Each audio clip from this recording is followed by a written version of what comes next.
ನಮಸ್ಕಾರ ವೀಕ್ಷಕರೇ. ಪ್ರತಿಯೊಬ್ಬರಿಗೂ ಒಂದಲ್ಲ ಒಂದು ಸಮಸ್ಯೆಯನ್ನು ಜೀವನದಲ್ಲಿ ಎದುರಿಸ್ತಾನೆ ಇರ್ತಾರೆ.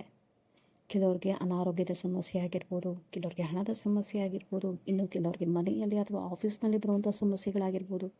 ಈ ಸಮಸ್ಯೆಗಳನ್ನು ದೂರ ಮಾಡ್ಕೊಳ್ಳಿಕ್ಕಾಗಿ ಅನೇಕ ವಿಧಾನಗಳನ್ನ ನಮ್ಮದನ್ನಾಗಿ ಮಾಡ್ಕೊಳ್ತೀವಿ. ಯಾವುದಾದ್ರೂ ಒಂದು ವಿಧಾನದಿಂದ ಸರಿ ಆಯಿತು, ಈ ಪರಿಸ್ಥಿತಿಗೆ ಪರಿಹಾರ ಸಿಕ್ತು ಅಂತ ತಿಳ್ಕೊಳ್ಳಿ. ಆದರೆ ಈ ಸಮಸ್ಯೆ ಬಂದು ಮತ್ತು ಹೋಗೋ ನಡುವೆ ನನ್ನ ಮನಸ್ಥಿತಿ ಹೇಗಿತ್ತು,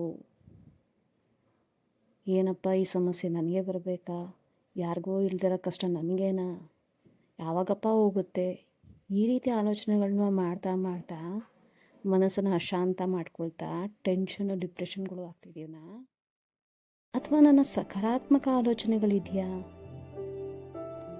ಸಮಸ್ಯೆಗಳು ಬಂದ ನಂತರ ಹೋಗಲೇಬೇಕು. ಅದು ಬಂದು ಮತ್ತು ಹೋಗುವ ನಡುವೆ ನನ್ನ ಮನಸ್ಥಿತಿ ಹೇಗಿದೆ ಅನ್ನೋದು ಬಹಳ ಇಂಪಾರ್ಟೆಂಟ್ ಆಗುತ್ತೆ.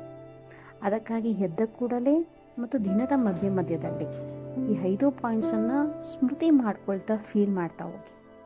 ನಾನು ಶಕ್ತಿಶಾಲಿಯಾಗಿದ್ದೇನೆ, ಎಂತಹ ಪರಿಸ್ಥಿತಿಯಲ್ಲೂ ಸಹ ನಾನು ಶಾಂತವಾಗಿದ್ದೇನೆ, ನನ್ನ ಮನಸ್ಸು ಸ್ಥಿರವಾಗಿದೆ, ನಾನು ಖುಷಿಯಾಗಿದ್ದೇನೆ, ಭಗವಂತ ಸದಾ ನನ್ನ ಜೊತೆಗಿದ್ದಾರೆ. ಈ 5 ಪಾಯಿಂಟ್ಸನ್ನು ನೀವು ಈ ರೀತಿ ಸ್ಮೃತಿ ಮಾಡ್ಕೊಳ್ತಾ ಫೀಲ್ ಮಾಡೋದ್ರಿಂದ ಎಂತಹ ಪರಿಸ್ಥಿತಿಯನ್ನು ಸಹ ಈಸಿಯಾಗಿ ಸಾಲ್ವ್ ಮಾಡ್ಬೋದು. ಜೊತೆಗೆ ನಿಮ್ಮ ಮನಸ್ಸಿನ ಆರೋಗ್ಯವನ್ನು ಕಾಪಾಡ್ಕೊಳ್ಬೋದು. ಧನ್ಯವಾದಗಳು.